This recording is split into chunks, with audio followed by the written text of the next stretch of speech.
Assalamualaikum warahmatullahi wabarakatuh.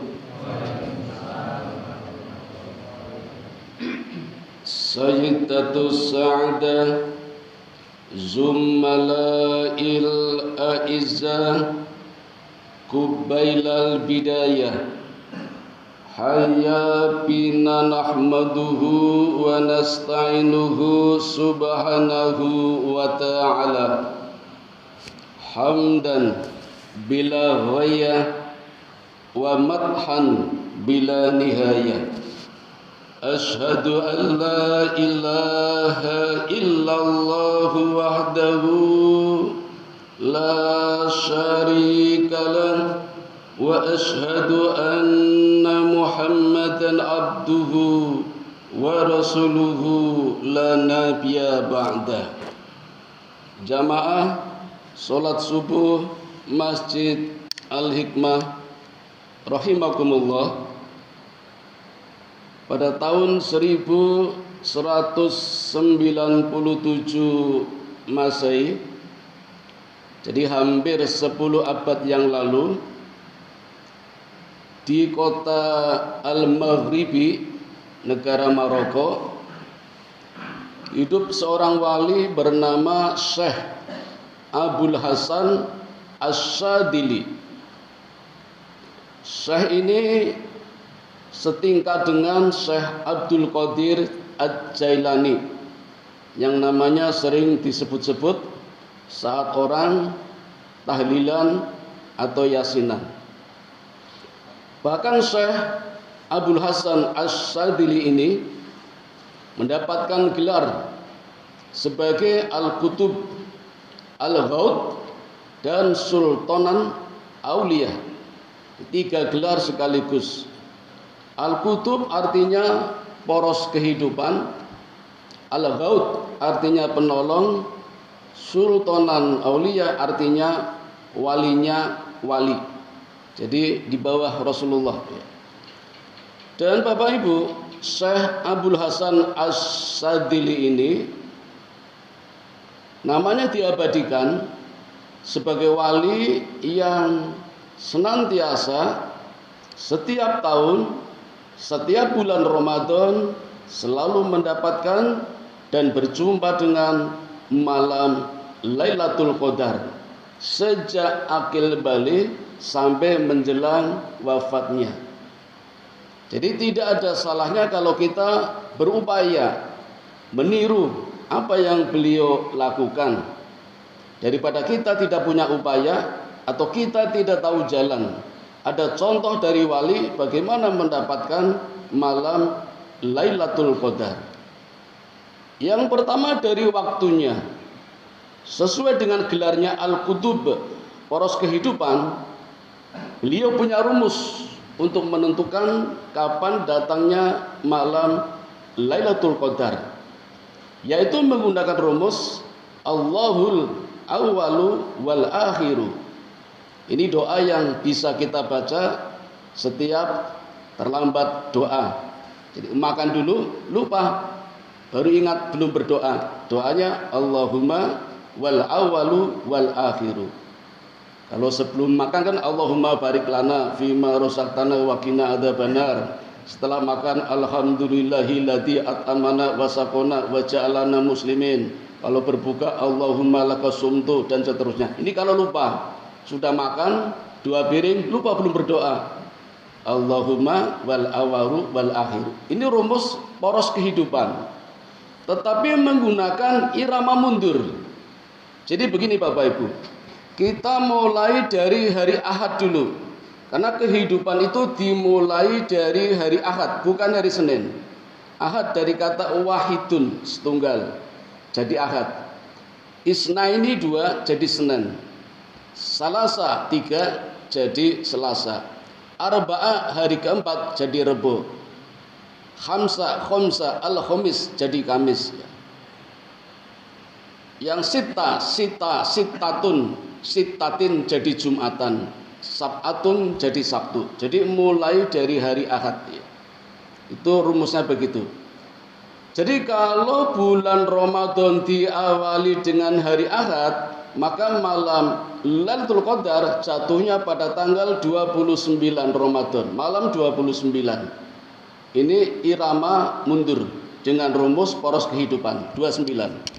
Ahad 29. Kalau awal Ramadan dimulai hari Senin, maka malam Lailatul Qadar jatuhnya pada tanggal 21.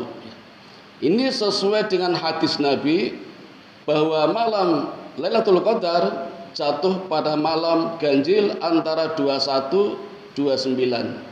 21 29 antara 21 sampai 29. Nah, wal awalu 21 wal akhiru 29. Tapi menggunakan irama mundur.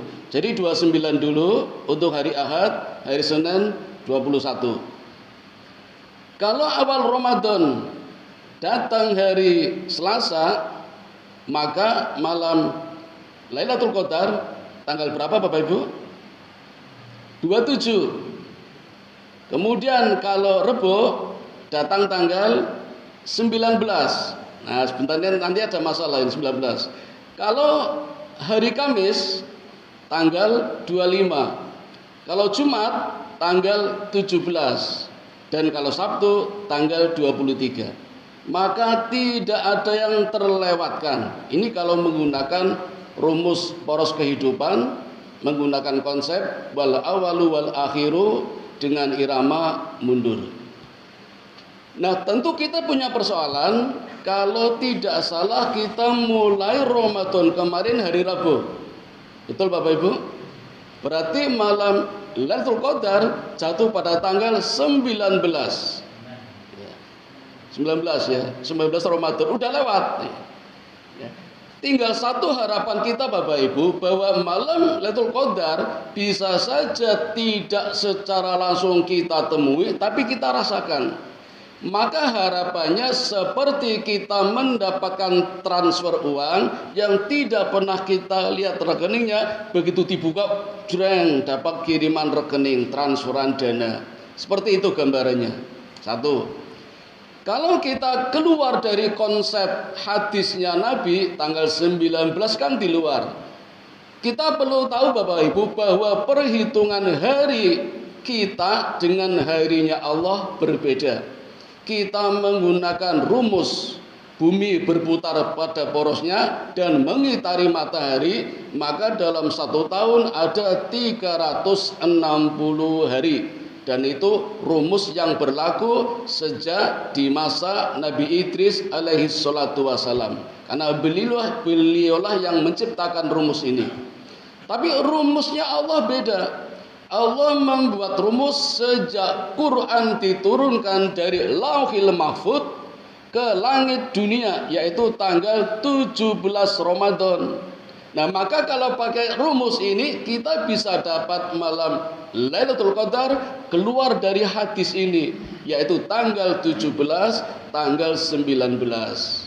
Di dalam hadis tanggal 21 sampai 29, tidak ada tanggal 31. Karena Ramadan paling banyak 30. Nah Bapak Ibu, yang perlu kita pahami adalah kita serahkan pada Allah. Karena hitungan-hitungan hari Allah yang menentukan. Bisa jadi kita kecewa tidak mendapatkan malam Lailatul Qadar, tapi Allah mencatatkan nama kita sebagai orang peraih malam Lailatul Qadar. Karena perhitungan waktunya beda. Beda sekali. Ya, kita kan menggunakan waktunya karya Nabi Idris menggunakan perputaran matahari. Kalau kita bandingkan perhitungan hari kita dengan Allah, kita bisa menggunakan hadis-hadis yang lain. Misalnya, satu hari di dunia sama dengan 50.000 tahun di neraka. Naudzubillah min dzalik Bapak Ibu. Saya pernah berhitung berapa lama orang tinggal di neraka untuk orang yang berbuat dosa riba yang paling ringan. Riba kan ada 4 tingkatan. Riba yang paling ringan itu kalau masuk neraka berapa lama mendekam di neraka. Riba yang paling ringan itu kalau batinya 4 gram perak. Sekarang tinggal hitung saja 1 gram perak berapa. Dikerangkan 30.000. Di Ketandan 25.000. Itu kalau beli. Kalau jual 20.000. Potong administrasi 5.000. Jangan mau jual apa beli? Kalau nggak pakai surat cuma 5.000 di Beringharjo di teko-teko itu. Oke, 25.000 berarti 4 gram 100.000. Maka kalau orang ngutangi orang lain 200.000, nyaurnya 300.000, berarti 100, itu sudah kena dosa riba yang paling ringan. Ngutangi 500.000, mengembalikannya 600.000, 2 juta 100, itu sudah kena dosa riba yang paling ringan. Dosanya seberat 4 gram perak. 1 hari berbuat dosa, maka akan mendekam di neraka 50.000 tahun. Bagaimana orang-orang yang badinya terlalu banyak, pegawai-pegawai bank, bisnis properti yang bunganya sampai 100%. Saya pernah mencoba menghitung Bapak Ibu, orang-orang yang terlibat riba akan mendekam di penjara akhirat, yaitu neraka, paling tidak 2 miliar tahun. Naudzubillah min dzalik. Waktu yang cukup lama sekali, perhitungan harinya Allah ya. Walaupun tidak abadi, ada yang lebih abadi lagi, yang lebih lama lagi. Itu yang tidak bisa dihitung. Jadi hitungan hari Allah bisa lebih panjang, bisa lebih pendek, bisa lebih abadi. Nah, kalau kita sudah menentukan kapan malam Lailatul Qadar, ini sebagai upaya saja untuk mendapatkannya. Tapi ada tanda-tanda bagaimana orang bisa mendapatkan Lailatul Qadar pada hatinya, pada jiwanya. Yang tadinya lemah menjadi kuat, yang tadinya loyo menjadi semangat, keraguan menjadi keyakinan, ibadah riya jadi ikhlas. Itu diukur dengan dirinya sendiri. Kalau melihat orang lain, maka anggaplah diri kita sendiri yang paling lemah. Jadi jangan dibalik, itu tanda orang mendapatkan malam Lailatul Qadar. Lalu apa ibadah yang bisa dilakukan untuk menggapai malam Lailatul Qadar? Rumusnya Bapak Ibu, urutannya nggih, istighfar, tasbih, tahmid, tahlil, zikir, sholawat, doa. Ada 7. Saya ulangi urutannya: istighfar, tasbih, tahmid, tahlil, zikir, sholawat, doa. Ini pun menggunakan rumus Allahu wal awalu wal akhiru. Ada etika di dalam ketika kita berkomunikasi dengan Allah. Dimulai dari istighfar dulu, jangan berdoa. Setelah kita mohon ampun, baru memuji-muji dulu. Nah, endingnya baru kita minta. Itu etika yang paling luhur. Dimulai dari istighfar. Istighfar untuk umatnya Nabi Muhammad sallallahu alaihi wasallam yang paling pendek adalah astaghfirullahaladzim. Tambah lagi, jangan astaghfirullah saja, tapi astaghfirullahaladzim. Kenapa? Satu istighfar mampu menghapuskan dosa-dosa manusia setinggi langit pertama. Satu istighfar. Nabi dalam sehari 100 istighfar. Padahal sudah dijamin Allah masuk surga. Sholatnya tidak pernah lowong, puasanya selalu aktif, ibadah lain beres. Tapi istighfarnya sehari 100 kali minimal. Kita belum dijamin Bapak Ibu. Amalan kita kadang glowong. Tapi kenapa agak berat kalau membaca istighfar? Jadi minimal 1 kali astagfirullah. Perhatikan bacaannya astagfirullah. Salah ucap artinya beda. Saya sering mendengar orang istighfar kadang salah ucap. Bukan astag, tapi astag. Artinya jadi negatif. Astag, mohon ampun. Kalau astag, ya Allah pukullah aku. Kan jadi negatif. Allah tidak jadi mengampuni, malah memukul kita. Pantesan musibah datang terus. Astagfirullah, ampunilah aku ya Allah. Tapi kalau astagfirullah itu usirlah aku ya Allah. Wis dipukul diusir. Naudzubillah min dzalik. Maka baca tulisannya, jangan ikut-ikutan dan tidak perlu cepat-cepat ya.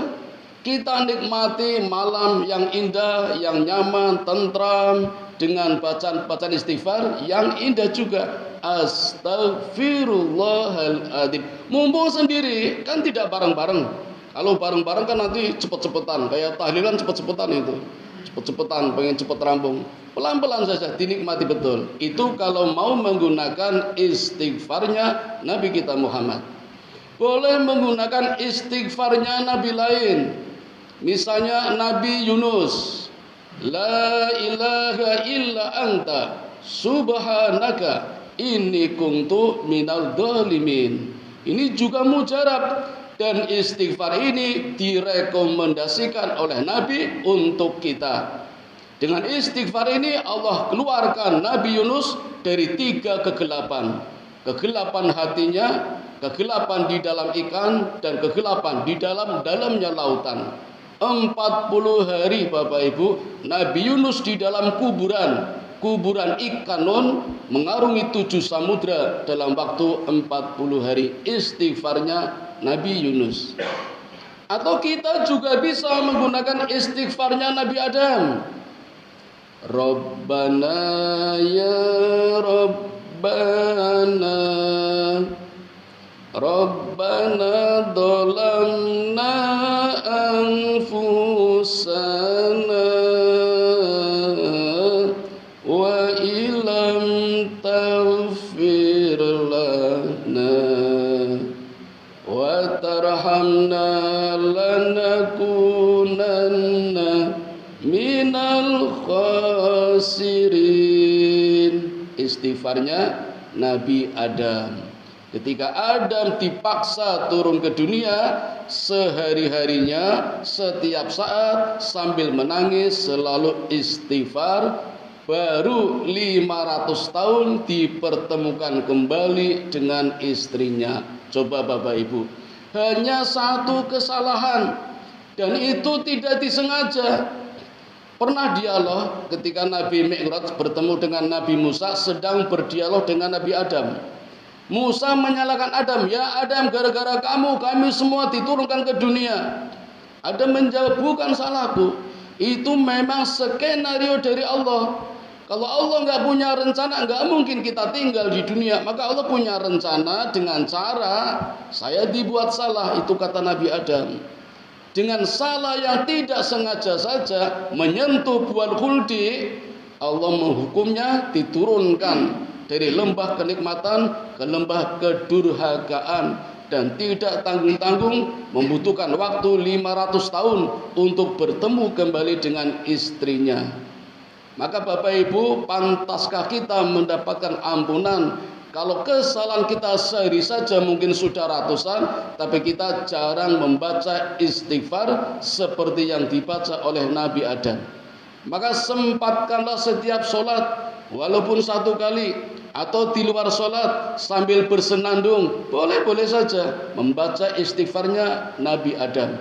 Silakan pilih yang mana, Nabi Nuh, Nabi Yunus, Nabi Adam. Istighfarnya direkomendasikan oleh Nabi Muhammad sallallahu alaihi wasallam. Ini istighfar. Demikian dulu Bapak Ibu yang dapat kami sampaikan.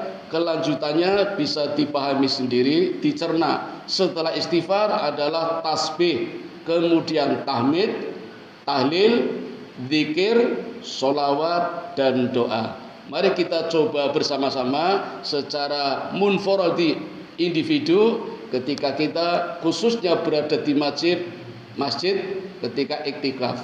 Bisa iktikaf secara sempurna, bisa separuh ataupun sepertiga, insidental. Setiap masuk masjid membaca doa, nawaitu iktikafa fi hadzal masjidi lillahi ta'ala. Amalkan ini, kemudian pulang, datang lagi waktu sholat, amalkan ini, pulang. Itu insidental. Iktikaf setengah juga bisa. Mungkin habis sholat raweh pulang dulu jam 10 malam atau 12 malam datang, nanti sahur pulang juga boleh.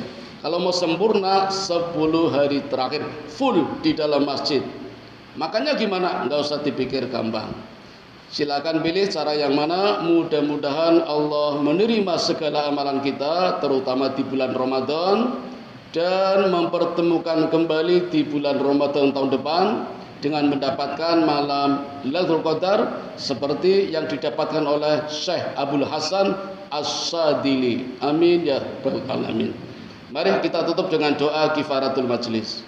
Subhanakallahumma wa bihamdika asyhadu an la ilaha illa anta astaghfiruka wa